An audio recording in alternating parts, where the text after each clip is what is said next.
السلام علیکم دوستو، میرے چینل اردو کہانیاں میں خوش آمدید۔ آج ایک نئی سچی خوفناک کہانی کے ساتھ آپ کی خدمت میں حاضر ہوں۔ آئیے کہانی کا آغاز کرتے ہیں۔ پریشانی کے مارے حال ایسا ہو چکا تھا کہ بس بھوک پیاس مر گئی تھی۔ جب تک ابا کا کچھ اتا پتہ معلوم نہ ہوتا تب تک میرے حلق سے اناج کا دانہ نہیں اتر سکتا تھا۔ میں یوں ہی لیٹ گئی۔ رات بھر جاگنے کی وجہ سے آنکھ لگ گئی۔ چند لمحے بعد میں نے محسوس کیا کہ میں ابا کو ہی دیکھ رہی ہوں۔ دوڑتے ہوئے میں ان سے جا کر لپٹ گئی۔ میں نے سسکتے ہوئے کہا، ابا کہاں چلے گئے تھے؟ تم جانتے ہو نا، تمہارے سوا میرا دنیا میں کوئی نہیں۔ میں کتنی پریشان تھی آپ جانتے ہیں۔ ابا نے مجھے اپنے آپ سے الگ کرتے ہوئے کہا۔ ان کی آنکھوں میں آنسو تیر رہے تھے۔ میں جانتا تھا بیٹی، جانتا تھا کہ تم میرا انتظار کر رہی ہوگی، مگر میں مجبور تھا، بہت مجبور۔ تبھی ہوائیں چلنے لگی، ابا کی آواز کپ کپانے لگی۔ ان کے چہرے کا رنگ بدلا اور ان کا چہرہ بالکل سفید ہو گیا، گویا جسم سے خون کا ایک ایک قطرہ نچوڑ لیا گیا ہو۔ مجھے ایسا لگا جیسے میں کسی لاش کو دیکھ رہی ہوں۔ ان کی گردن سے اچانک خون ابلنے لگا اور گردن دھڑ سے الگ ہو کر نیچے گر پڑی۔ یہ دہشت ناک نظارہ دیکھ کر میں نے چیخنا چاہا مگر حلق سے آواز نہ نکل پائی۔ پھر ان کی کٹی ہوئی گردن سے آواز آئی، دانیہ، میں تم سے جدا ہونے پر مجبور کر دیا گیا تھا، مگر میری بچی میں تمہیں اکیلا نہیں چھوڑوں گا، تمہارے ساتھ رہوں گا۔ اب کوئی بھی مجھے تم سے الگ نہیں کر پائے گا، کوئی نہیں۔ ہوا طوفانی ہو گئی، آسمان پر بادل چھانے لگے، بجلیاں شدت پکڑ گئیں، کڑکنے لگیں۔ ابا مجھ سے دور ہونے لگے۔ میں چلاتے ہوئے ان کے پیچھے بھاگی مگر ہر طرف گھپ اندھیرا تھا۔ میں ٹھوکر کھا کر منہ کے بل گر پڑی۔ میری عمر 14 سال ہے، نام دانیہ، تعلق امیر گھرانے سے۔ آج سے چند سال قبل بھی میں اپنے گھر میں آزادی سے اور ہنسی خوشی رہتی تھی۔ ابا، جن کا نام شمس الدین تھا، ریڑھی والے تھے۔ وہ ریڑھی پر مختلف چیزیں اٹھائے گلیوں میں آوازیں لگاتے۔ ہمارے محلے میں سارے لوگ ہم جیسے ہی تھے، جو کسی بھی چیز کو خریدنے سے پہلے 10 بار سوچتے کہ کہیں فضول خرچی تو نہ ہو جائے۔ البتہ کچھ دوسرے محلوں میں اچھی خاصی چیزیں بک جایا کرتی اور جتنے پیسے ملتے اس میں سے گھر کا خرچہ چلتا، باقی پیسوں سے پھر ابا اپنی ریڑھی کا سامان خرید لیتا۔ اور پھر سے ریڑھی کے ساتھ ساتھ ابا کے پیروں میں بھی پہیے لگ جاتے تھے۔ میری ماں پیدائش کے وقت سخت بیمار ہو گئی۔ ابا کے پاس اتنے پیسے نہ تھے کہ پابندی سے ان کا علاج کرواتے، نہ ہی اچھی غذا تھی اور نہ ہی علاج تھا۔ اماں کی بیماری زور پکڑ گئی اور آخر کار ایک دن وہ سب سے منہ موڑ کر منو مٹی تلے جا سوئیں۔ اماں کی وفات کے وقت میری عمر محض 5-6 ماہ تھی۔ ابا کے لیے بیوی کی موت دوہرے صدمے کا باعث تھی، کیونکہ ایک تو وہ عورت جس سے انہوں نے محبت کی، وہ اسے تنہا جیون کے سفر میں چھوڑ گئی تھی۔ دوسرا، میری ذمہ داری بھی ابا پر آ گئی۔ اتنی چھوٹی بچی کا خیال رکھنا، اسے پالنا پوسنا ہرگز آسان کام نہیں تھا۔ وہ نہ کام پر جانا چھوڑ سکتے تھے نہ مجھے۔ ابا کی مشکل کو دیکھتے ہوئے محلے کی ایک عورت جو لوگوں کے رشتے کرواتی تھی، انہوں نے ابا کو دوسری شادی کرنے کا مشورہ دیا، مگر ابا جی میری وجہ سے شادی نہیں کرنا چاہتے تھے کہ سوتیلی ماں نہ جانے کس قسم کی ہوگی۔ پھر کچھ دن بعد اسے اندازہ ہو گیا کہ اس طرح رہنا بڑا مشکل ہے، وہ مجھے اور ریڑھی کو ایک ساتھ نہیں سنبھال سکتے، لہٰذا وہ شادی کے لیے مان گئے۔ رشتے کروانے والی وہ خالہ نہ جانے کہاں سے جمیلہ بی بی کا رشتہ لے آئیں۔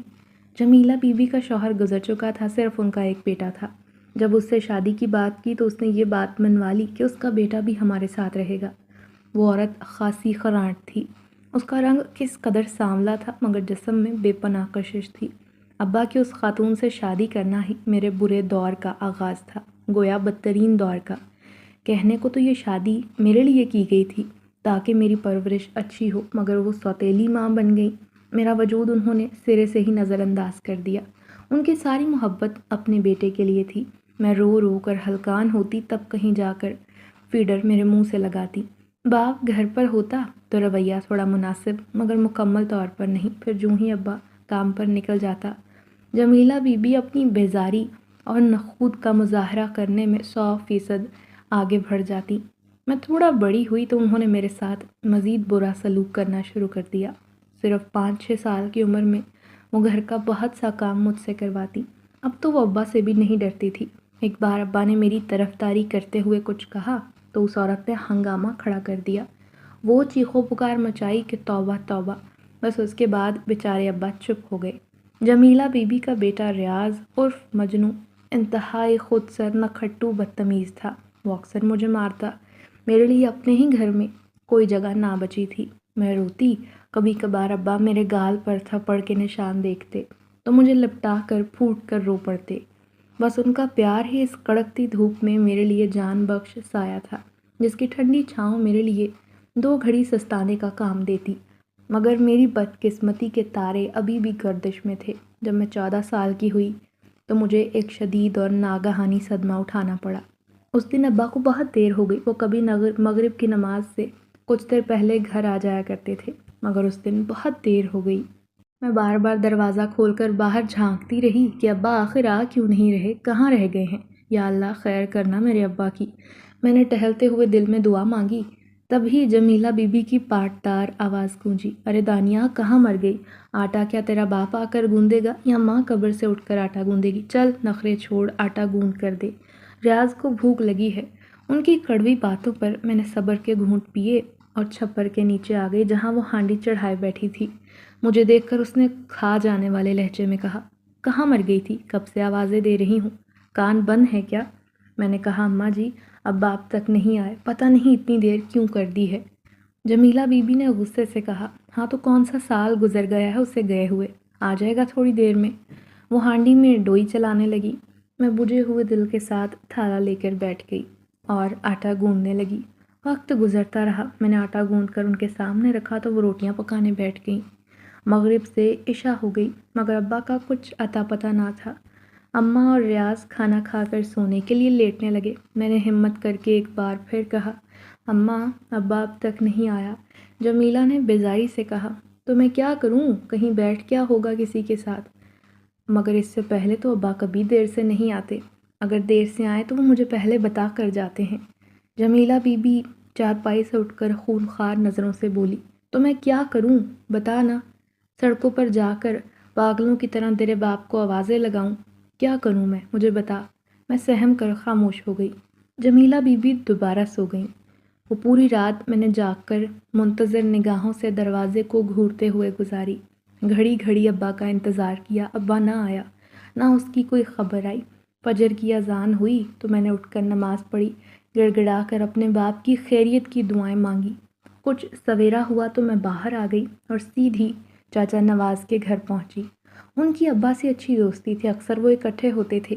جمیلہ بی بی کو تو ابا کے آنے کی کوئی فکر ہی نہ تھی۔ اب لے دے کر میرے پاس چاچا نواز ایک ایسا شخص بچا تھا جسے شاید ابا کی تھوڑی بہت پرواہ ہوتی۔ میں نے دروازہ کھٹکھٹایا۔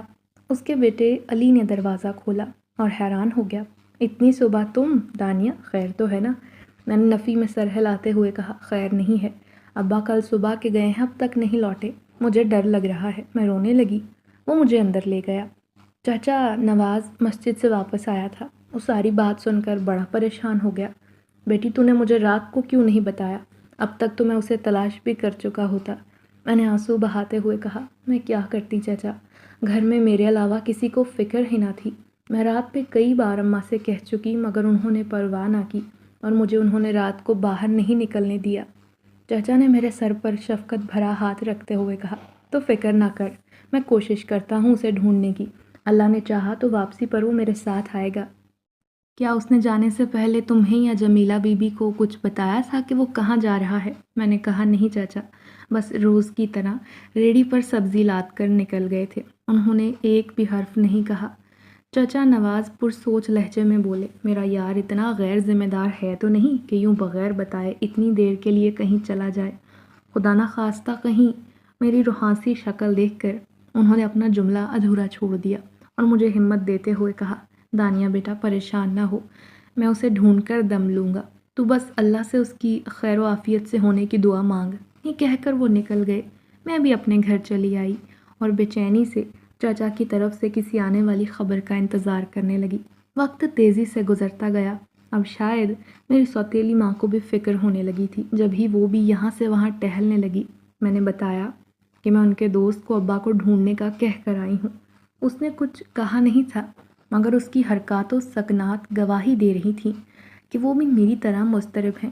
میں بار بار اس توقع پر جا کر دروازہ کھول کر محلے میں جھانکتی کہ ابھی ابا چچا کے ساتھ آتے ہوں گے، مگر صبح سے دوپہر ہو گئی، کچھ پتہ نہ چلا۔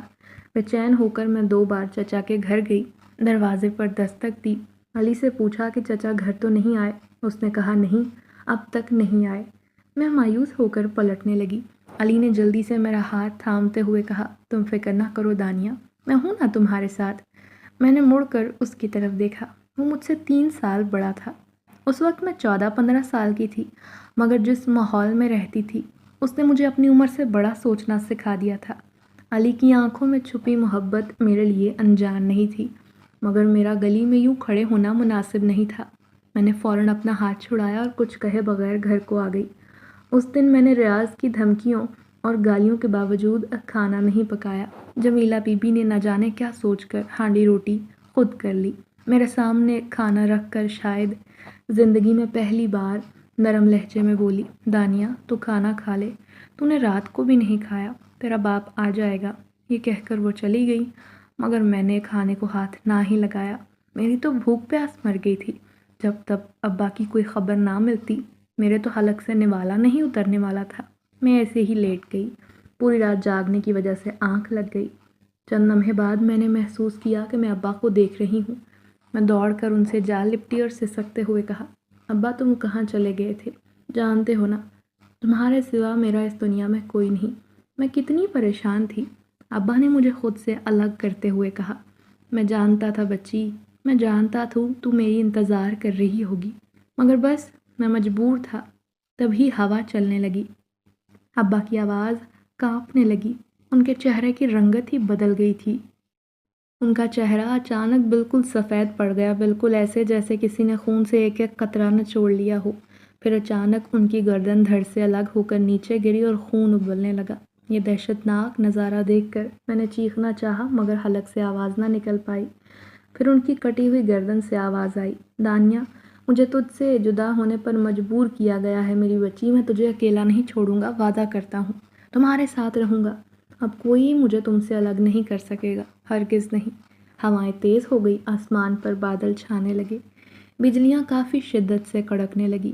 ابا مجھ سے دور ہونے لگا۔ میں چیختی ہوئی اس کے پیچھے بھاگی، ابا، مگر ہر طرف گھپ اندھیرا چھا گیا تھا۔ میں ٹھوکر کھا کر منہ کے بل گری۔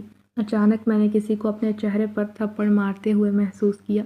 کوئی میرا نام لے رہا تھا، دانیہ اٹھو، ہوش میں آؤ، دانیہ آنکھیں کھولو۔ میں نے آنکھیں کھولنے کی کوشش کی۔ اندھیرے کی سیاہ چادر جو تنی ہوئی تھی وہ ہٹ گئی۔ کوئی مجھے خود پر جھکا ہوا نظر آیا۔ میں اٹھ بیٹھی تو وہ بھی سیدھا ہو گیا۔ وہ چاچا نواز تھے۔ میں نے ان کا بازو پکڑتے ہوئے پوچھا، چاچا ابا کو کیا ہوا، وہ کہاں ہیں؟ چاچا نواز کی آنکھوں سے آنسو تھے، آنسو گرنے لگے۔ وہ صدمے سے نڈھال نظر آتے تھے۔ میں نے بے چین ہو کر دوبارہ ٹوٹے پھوٹے لہجے میں پوچھا تو وہ کہنے لگے، دانیہ تیرے ابا نے جاتے وقت کل کس رنگ کے کپڑے پہنے تھے؟ میرے دل کو دھچکا سا لگا کہ آپ ایسا سوال کیوں کر رہے ہیں؟ خیر، خود کو قدرے سنبھالنے کی کوشش کرتے ہوئے میں نے کہا، انہوں نے سفید کرتا پاجامہ پہن رکھا تھا۔ مگر آپ کیوں پوچھ رہے ہیں؟ آپ تو انہیں ڈھونڈنے گئے تھے نا، تو کہاں ہے ابا؟ بتائیے نا چچا، میرے ابا۔ پھر میری بات ادھوری رہ گئی۔ کھلے دروازے سے مجھے چارپائی پر پڑا ایک جسم نظر آیا، جس پر سفید چادر سے ڈھکا گیا تھا۔ ایک ہاتھ باہر تھا اور مجھے شہادت کی کٹی ہوئی انگلی بھی نظر آ رہی تھی، اور ابا کی شہادت کی انگلی کٹی ہوئی تھی۔ دراصل ایک بار قربانی کا گوشت بناتے ہوئے یہ انگلی ٹوکے کے نیچے آ کر کٹ گئی۔ چارپائی کے نیچے خون کی بوندیں ٹپک رہی تھیں۔ یہ لاش کس کی تھی اور اسے یہاں کیوں لایا گیا؟ مجھے سمجھنے میں دیر نہ لگی۔ میں نے چچا نواز کو سوالیہ نظروں سے دیکھا۔ وہ بے حد ٹوٹے ہوئے نظر آ رہے تھے۔ ان کے بیٹے علی کی آنکھوں میں بھی آنسو تھے، اور جمیلہ بی بی وہ چارپائی کے نزدیک بیٹھ کر بین کر رہی تھی، سینہ کو بھی کر رہی تھی، اور نہ جانے کیا کیا۔ میری سوچنے سمجھنے کی قوتیں کسی نے چھین لیں۔ میں بے اختیار وہ چارپائی کی طرف دوڑی، ابا ابا، مگر راستے میں کسی نے روک لیا۔ علی اور ریاض نے مجھے بازوؤں سے پکڑ لیا۔ علی نے آنسو بہاتے ہوئے نفی میں سر ہلا کر کہا، نہیں دانیہ، مت دیکھو، تم نہیں دیکھ پاؤ گی۔ میں زور لگا کر چیخی اور کہا، کیوں نہیں دیکھ پاؤں گی، میرے ابا ہیں، مجھے چھوڑو۔ میں پھر سے زور لگانے لگی۔ علی نے ایک جھٹکے سے میرے کندھے پکڑ کر جھنجھوڑتے ہوئے کہا، کیونکہ ان کی گردن نہیں ہے، ابا کا سر نہیں، تم نہیں دیکھ پاؤ گی دانیہ۔ وہاں دیکھنے کے لیے کچھ نہیں رکھا۔ میں ٹھہر گئی، خالی خالی نظروں سے علی کو دیکھا، وہ بھی رو رہا تھا، اور مجھے اپنا خواب یاد آیا جہاں ابا کی کٹی ہوئی گردن تھی، اور میں چیخ مار کر علی کے سینے میں منہ چھپا کر رونے لگی۔ آنسوؤں کی آبشاریں ہر بند توڑ کر بہہ نکلی اور میں پھوٹ پھوٹ کر رو دی۔ آج ابا کے انتقال کو 3 ماہ ہو گئے تھے۔ بڑی بے دردی سے انہیں مارا گیا تھا، کسی نے اس کا سر دھڑ سے الگ کر دیا۔ چاچا نواز نہ جانے کہاں کہاں اسے ڈھونڈتا رہا، مگر ہر جگہ ناکامی کا سامنا کرنے کے بعد اس نے پولیس اسٹیشن کا رخ کیا تاکہ ابا کی گمشدگی کی رپورٹ درج کروا سکے، مگر راستے میں اسے ایک زیر تعمیر عمارت جس کا کام ابھی ادھورا تھا، وہاں ابا کی ریڑھی کھڑی نظر آئی۔ وہ چونک کر وہیں ٹھہر گیا، آس پاس متلاشی نگاہوں سے دیکھنے لگا۔ قدموں کے نشانات پر وہ اندر پہنچا تو ابا کی لاش اندر دکھائی دی، مگر بغیر سر کے لاش تھی۔ چچا نے فوراً تھانے سے رابطہ قائم کیا۔ انہوں نے تصدیق کر لی کہ یہ ابا کی ہی لاش تھی۔ ان کے انتقال کے بعد ہمارے لیے بہت سی مشکلیں کھڑی ہو گئیں، اور تبھی میری سوتیلی ماں کا دور پار کا کزن ہم سب کو لینے پہنچ گیا۔ میں یہاں سے جانا نہیں چاہتی تھی۔ علی سے دور جانا میرے لیے موت کے مترادف تھا، مگر مجبور تھی۔ میری سوتیلی ماں مجھے لے کر شمشیر ماموں کے ہاں آ گئی۔ ابا والا مکان ویسے بھی کرائے کا تھا، سب وہیں سمیٹ کر ہم شمشیر ماموں کے گھر آ گئے۔ اس دوران بار بار مجھے محسوس ہوتا کہ جیسے ابا میرے آس پاس ہیں، مجھ سے کچھ کہنا چاہتے ہیں، مگر میں کچھ دیکھ نہیں پاتی۔ البتہ ان کے ہونے کے احساس کو کئی بار محسوس کیا، مگر پھر یہ محسوس کر کے چپ ہو جاتی کہ شاید میرا خواب ہو، میرا وہم ہو۔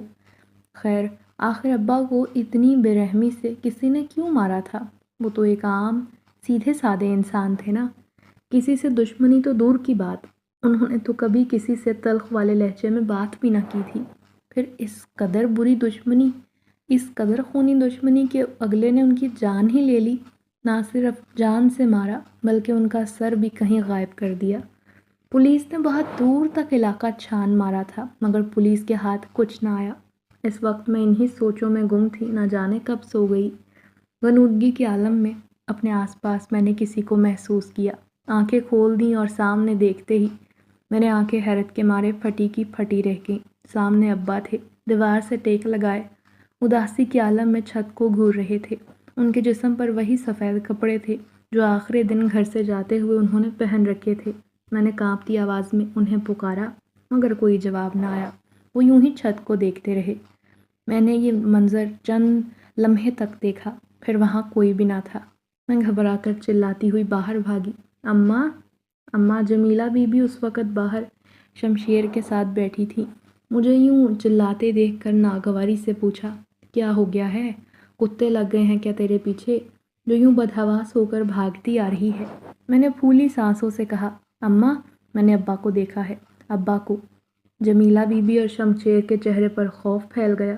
شمشیر نے آگے بڑھ کر ڈانٹنے والے انداز میں کہا، اے لڑکی، کیا پاگلوں جیسی باتیں کرتی ہے؟ تیرا باپ مر چکا ہے، پھر وہ تجھے کیسے دکھائی دے سکتا ہے؟ تو نے کوئی خواب تو نہیں دیکھا؟ میں نے نفی میں سر ہلاتے ہوئے کہا، میں نے خود اپنی آنکھوں سے دیکھا ہے، وہ کوئی خواب نہیں تھا، ابا اندر کمرے میں تھے۔ پھر کچھ ہچکچاتے ہوئے شمشیر میرے ساتھ کمرے تک آیا۔ اندر جب اسے کوئی دکھائی نہ دیا تو وہ سکون کی سانس لیتے ہوئے بولا، یہاں تو کوئی نہیں، تو خامخواہ چلائے جا رہی تھی۔ بھلا مرے ہوئے لوگ بھی کبھی واپس آتے ہیں کیا؟ وہ تو بڑبڑاتا ہوا نکل گیا۔ البتہ جمیلہ بی بی کچھ سہمی نظر آنے لگی، ایک نظر مجھ پر ڈال کر وہ بھی نکل گئی۔ میں ابا کو یاد کرتے ہوئے اداس ایک طرف بیٹھ گئی۔ شمشیر دوسرے کمرے میں بے چینی سے ٹہل رہا تھا، اس کے چہرے پر پریشانی تھی۔ تھوڑی دیر بعد جمیلہ بی بی بھی وہیں آ گئی اور اس نے گھبرائی آواز میں کہا، شمشیر، اگر دانیہ کی بات سچ نکلی تو؟ شمشیر نے اپنی پریشانی چھپاتے ہوئے کہا، ایسا کیسے ہو سکتا ہے جمیلہ؟ بھلا کوئی مرا ہوا انسان آج تک زندہ ہوا ہے تو کیسی بچوں والی باتیں کرتی ہیں؟ مگر شمشیر، اس نے کچھ تو دیکھا ہے جو وہ ایسے کہہ رہی تھی۔ اگر اس کی بات سچ ثابت ہو گئی اور میں اور تم اس سے پہلے کہ وہ اپنی بات مکمل کرتی۔ شمشیر نے جھپٹ کر اس کے منہ پر اپنا ہاتھ رکھا، جمیلہ، کتنی بار بکواس کر چکا ہوں، اپنا یہ گندا منہ بند رکھ، دیواروں کے بھی کان ہوتے ہیں، خبردار جو اس بارے میں ایک حرف منہ سے نکالا، مجھ سے برا کوئی نہ ہوگا۔ جمیلہ کی آنکھوں میں آنسو چمکنے لگے۔ وہ روتے ہوئے شمشیر سے لپٹ گئی۔ اس نے کانپتی آواز میں کہا، مجھے بڑا خوف آ رہا ہے، تم جا کر کل سرکار سائیں سے تعویذ تو لکھوا کر لاؤ۔ اس نے اپنی باہیں اس کے گرد لپیٹتے ہوئے نرم لہجے میں کہا، تم پریشان نہ ہو، میں کل صبح سویرے ہی جا کر سرکار سائیں سے ملتا ہوں۔ وہ دونوں اس بات سے بے خبر تھے کہ کسی کی نفرت بھری نگاہیں انہی پر ہیں۔ خیر، اگلی صبح شمشیر ذرا دیر سے جاگا۔ میں گھر کی صفائی کر رہی تھی۔ یہاں آتے ہی جمیلہ بی بی نے سارا کام کا بوجھ مجھ پر لاد دیا اور خود چادر کی بکل مار کر صبح سویرے ہی محلے کی سیر کو نکل جاتی۔ اور ان کا بیٹا ریاض، وہ تو تھا ہی نکما، بدماش، آوارہ نکھٹو، دن بھر نہ جانے کہاں کہاں خاک چھانتا۔ اب تو اس نے جوا کھیلنا شروع کر دیا تھا۔ وہ بھی جا چکا تھا۔ گھر میں بس میں اور شمشیر تھے۔ شمشیر کمرے سے نکلا۔ اس وقت میں دوپٹہ کمر سے باندھے صحن میں جھاڑو دے رہی تھی۔ وہ کمرے کے دروازے پر کھڑا ہو کر مجھے دیکھنے لگا۔ اس کے دیکھنے کا احساس ہوا تو میں نے فوراً دوپٹہ کھول کر پھیلا لیا۔ کیا بات ہے ماموں، کچھ چاہیے آپ کو؟ اس نے سر سے پیر تک بھوکی نگاہوں سے دیکھتے ہوئے کہا۔ تو مجھے ماموں نہ کہا کر، میں تیرا ماموں نہیں، یہ کہہ کر وہ میرے قریب آ گیا۔ میں ایک طرف ہٹنے لگی تو اس نے لپک کر میرا ہاتھ پکڑ لیا۔ یہ آپ کیا کر رہے ہیں؟ چھوڑیں مجھے، آپ میرے والد کی عمر کے ہیں۔ باپ کا ذکر سنتے ہی وہ جھنجھلا گیا۔ اس نے مجھے چوٹی سے پکڑ کر جھنجھوڑ کر کہا، بار بار اپنے مرے باپ کا ذکر کیوں کرتی ہے؟ مر گیا ہے نا وہ، اب قبر سے اٹھ کر نہیں آئے گا تیرے لیے، اس لیے اس کا نام میرے سامنے نہ لیا کر، نفرت کرتا ہوں میں اس سے۔ وحشت زدہ انداز میں میں خود کو چھڑانے کی کوشش کرنے لگی۔ اچانک شمشیر کو جھٹکا لگا، وہ لڑکھڑا کر دور ہو گیا۔ اس کے ہاتھ میں شدید کرنٹ دوڑ گیا تھا۔ وہ درد سے دوہرا ہوتے ہوئے ہاتھ جھٹکنے لگا۔ میں موقع سے فائدہ اٹھا کر دوڑ کر کمرے میں گھس گئی اور کنڈی لگا دی۔ آج اپنی بے بسی پر رونا آ رہا تھا۔ کاش آج ابا زندہ ہوتا تو اس شخص کی اتنی جرأت نہ ہوتی مجھے ہاتھ لگانے کی۔ تبھی میرے کانوں میں کسی کی سرگوشی سنائی دی، میں یہیں پر ہوں دانیہ، تمہارے ساتھ ہوں۔ میرا رواں رواں خوف کے مارے لرز اٹھا۔ یہ آواز کس کی تھی؟ شاید لیکن نہیں، یہ آواز تو ابا کی تھی۔ میں نے سہمی نظروں سے کمرے میں دیکھا مگر یہاں میرے علاوہ کوئی نہ تھا۔ میں نے دروازے میں ہلکی سی درز کر کے دیکھا، شمشیر باہر جا رہا تھا۔ پہلے میں اسے دیکھتی رہی، پھر باہر آ گئی۔ شمشیر بدحواسی کے عالم میں ٹیکسی کے ذریعے کچی بستی میں جا پہنچا۔ یہ جگہ شہر کے اندر ہی تھی مگر یہاں ہر طرف گندگی پھیلی ہوئی تھی۔ وہ ادھر ادھر دیکھتے ہوئے گلی میں جا گھسا۔ گلی بہت تنگ و تاریک تھی، اتنی کہ بس ایک آدمی آرام سے گزر سکتا تھا۔ تھوڑا آگے جانے کے بعد کونے کے ایک گھر کے سامنے وہ رک گیا۔ دروازے پر ٹاٹ پڑا ہوا تھا۔ اس نے ہٹا کر دستک دی۔ ایک عورت نے دروازہ کھولا۔ وہ اسے جانتی تھی، جب ہی اس سے کچھ پوچھے بغیر اسے اندر آنے دیا اور دوبارہ دروازہ دھاڑ سے بند کر دیا۔ مکان بھی خاصا تنگ و تاریک تھا۔ ہر طرف عجیب سی سیلن کی بو تھی جو جی کو مکدر کر رہی تھی۔ گندا سا گھر تھا۔ ہرگز کوئی نفیس طبیعت کا انسان یہاں شاید ایک لمحہ بھی ٹھہرنا گوارا نہ کرتا۔ کچھ دیر بعد شمشیر ایک نیم اندھیرے کمرے میں ایک عجیب سے حلیے والے شخص کے سامنے دو زانو بیٹھا تھا۔ اس آدمی نے کالے رنگ کے کپڑے پہن رکھے تھے جبکہ اس کے گلے میں کسی جانور کی ہڈی ڈوری سے بندھی ہوئی لٹک رہی تھی۔ آنکھوں میں لال رنگ لگا رکھا تھا۔ سر اور داڑھی کے بال بے تحاشا بڑے ہوئے تھے۔ اس سے بے حد گندی اور جی متلانے والی بو آ رہی تھی مگر شمشیر علی کو شاید اس بات کا احساس ہی نہ رہا۔ اس شخص کے آگے انگیٹھی نما شے تھی۔ خیر، شمشیر نے پریشان لہجے میں صبح پیش آنے والا سارا واقعہ بتایا تو سرکار سائیں کے چہرے پر فکر مندی کی لکیریں گہری ہو گئیں۔ وہ آنکھیں بند کر کے نہ جانے کیا پڑھتا رہا، پھر اپنی خوفناک سرخ آنکھوں سے دیکھتے ہوئے بولا، تم نے کام صحیح سے نہیں کیا تھا شمشیر علی، اسی لیے وہ واپس پلٹ رہا ہے۔ اس کی طاقت ابھی کم ہے مگر جوں ہی یہ 7 دن گزریں گے وہ بے انتہا طاقتور ہو جائے گا اور پھر صرف تم نہیں، میں بھی خطرے میں پڑ سکتا ہوں۔ یہ بات سنتے ہی شمشیر کے چہرے کا رنگ زرد ہو گیا۔ اس نے کانپتے لہجے میں کہا، مگر سرکار سائیں، میں نے تو ہو بہو وہی کیا جو آپ نے بتایا تھا، اور پھر وہ تو مر گیا ہے، وہ واپس کیسے پلٹ سکتا ہے؟ کیا وہ دوبارہ زندہ ہو جائے گا؟ سرکار سائیں نے خونخوار نظروں سے دیکھتے ہوئے وہ راتی آواز میں کہا، وہ زندہ نہیں ہوگا احمق، مگر اس کی روح کو اب تک سکون نہیں ملا، اسی لیے وہ بھٹک رہی ہے، اور جب تک روح کو سکون نہیں مل جاتا، کوئی مستقل ٹھکانہ نہیں ہوتا، تب تک وہ مسلسل طاقت حاصل کرتا رہے گا۔ اب تجھے اسے روکنا ہوگا، مگر کرنا کیا ہوگا سرکار سائیں؟ سرکار سائیں اپنی جھاڑ جھنکار داڑھی میں ہاتھ پھیرتے ہوئے اسے کچھ بتانے لگا، جو سن کر شمشیر کے چہرے کا رنگ بدلا، مگر وہ اس کے احکامات پر عمل کرنے پر مجبور تھا اور کوئی چارہ نہیں تھا سوائے بات ماننے کے۔ سو اس نے سر ہلا دیا۔ سائیں نے اپنے پاس پڑی لکڑی کی صندوقچی کھول کر اس میں سے کپڑے میں لپٹی ہڈی نکالی اور کہا، تم اور تمہارے والے جب بھی کھانا کھاؤ یہ ہڈی سالن میں ڈال کر ہلا دینا، اگر کسی ایک نے بھی ایسا نہ کیا تو تمہارا چلہ ناکام ہو جائے گا۔ شمشیر نے کچھ کراہت سے ہڈی کو دیکھا، مگر پھر سر پر منڈلانے والا خطرہ یاد آ گیا۔ اس نے ہڈی لے لی اور اجازت لے کر نکل آیا۔ میں رات کے کھانے کی تیاری کر رہی تھی جب شمشیر واپس آیا۔ آتے ہی اس نے جمیلہ کو اپنے پاس بلایا۔ دونوں کمرے میں خسر پسر کرتے رہے، پھر باہر آ گئے۔ ان کے چہروں پر چھایا ہوا خوف و ہراس مجھے تجسس میں مبتلا کر رہا تھا۔ کچھ تو عجیب تھا ان کے رویے میں۔ جب سے ہم یہاں آئے تھے تب سے یہ بات میں نے محسوس کی تھی کہ ان دونوں کے درمیان کچھ نہ کچھ ایسا تھا جو سمجھ نہیں آ رہا۔ خاص طور پر جب سے میں نے ابا کو دیکھنے والی بات بتائی تھی تب سے یہ دونوں ڈرے ڈرے نظر آ رہے تھے۔ جمیلہ بی بی مجھے سہمی نظروں سے دیکھ کر کریدنے کی کوشش کرتی کہ کیا واقعی میں نے ابا کو دیکھا تھا۔ میں ان کے سوالوں سے تنگ آ جاتی۔ اس وقت بھی دونوں بار بار ایک دوسرے کے کان میں خسر پسر کر رہے تھے۔ پھر جمیلہ اٹھ کر سالن والی ہانڈی کے قریب بیٹھ گئی اور تھوڑا سا سالن نکال کر چکھنے کے بعد کہا، یہ مرچیں تو بالکل بھی کڑوی نہیں دانیہ، جا ذرا اندر سے سبز مرچیں تو پکڑ کر لا، ایسا پھیکا سالن کون کھائے گا، جا میری بچی شاباش۔ میں تو اس بات پر حیران تھی کہ مرچی اتنی ہونے کے باوجود انہیں سالن پھیکا کیوں لگ رہا تھا۔ اس کے یوں پیار سے پچکارنے پر تو میں بے ہوش ہوتے ہوتے بچی۔ مجھے تو یاد نہیں پڑتا تھا کہ کبھی اس عورت نے میرے ساتھ نرمی سے بات کی ہو۔ یہی وجہ تھی کہ زبان سے اماں کہنے کے باوجود نہ تو میں اسے اماں سمجھتی تھی، نہ ہی میرے دل میں اس کے لیے کوئی عزت تھی۔ اس کے پاس میرے لیے یا تو طنز اور طعنے ہوتے یا پھر ڈانٹ پھٹکار، اور آج کیا سورج مغرب سے طلوع ہوا تھا کہ وہ اتنے پیار سے بات کر رہی تھی۔ میرے ذہن میں شک کا کیڑا سر اٹھانے لگا۔ اس کی میٹھی زبان کے پیچھے کوئی نہ کوئی وجہ ضرور تھی۔ خیر میں اٹھی باورچی خانے میں آئی۔ باورچی خانے کی کھڑکی میں کھڑے ہو کر میں نے دیکھا جمیلہ نے اپنے پلو میں چھپائی کوئی چیز نکالی اور ہنڈیا میں گھمانے پھرانے کے بعد واپس نکال لی۔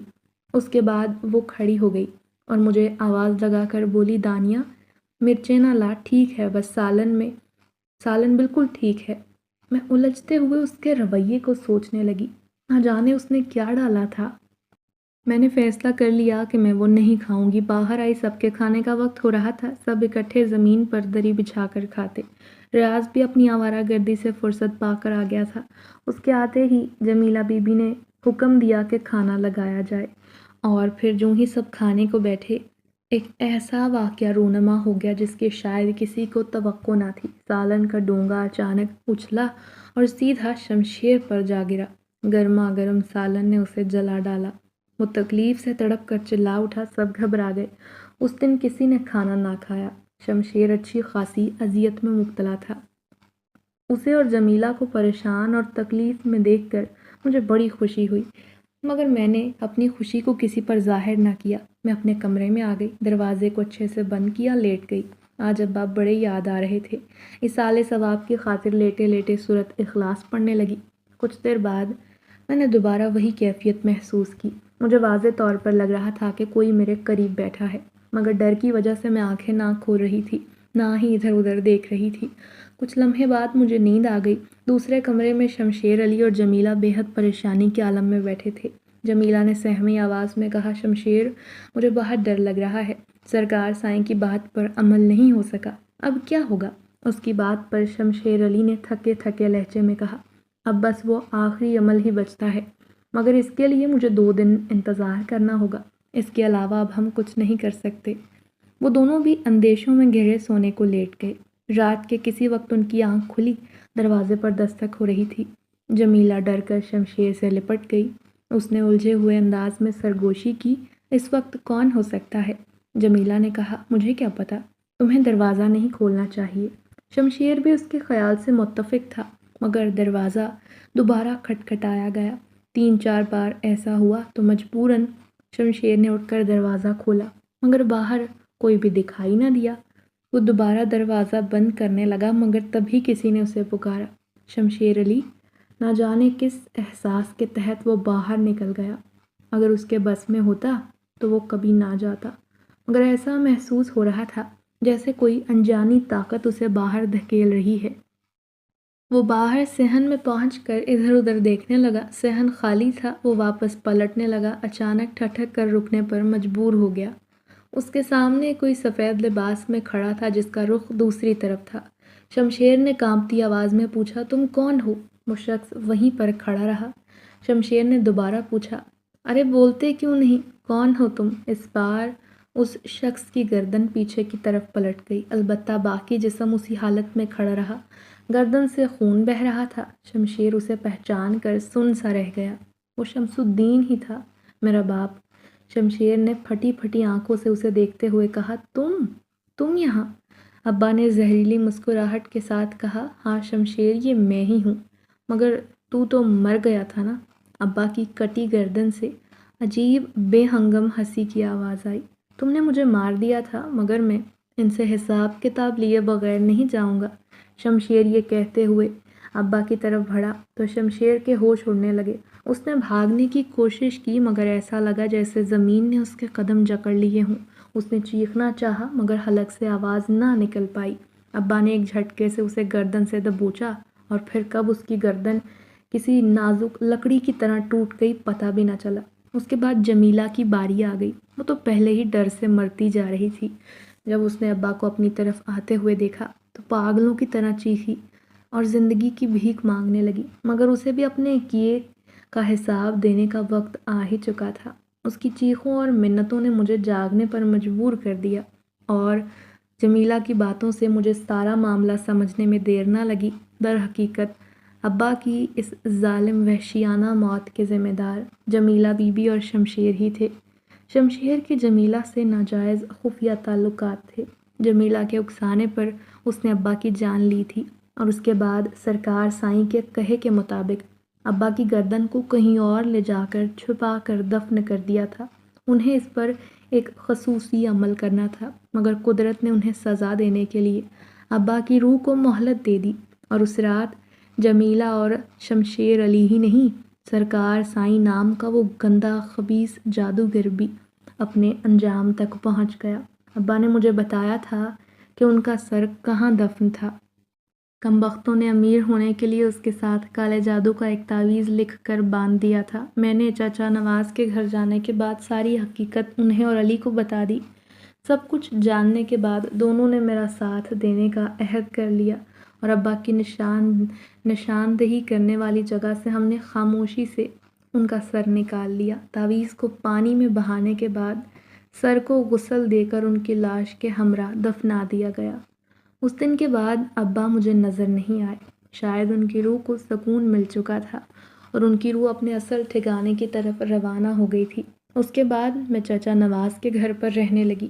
علی سے باقاعدہ میری منگنی ہو چکی تھی، رشتہ طے تھا، اور چچا مجھے اپنی بیٹی کی طرح چاہتا تھا، مگر پھر بھی آج جب کبھی ابا کی یاد پوری شدت سے آتی ہے تو میں بے حد اداس ہو جاتی ہوں۔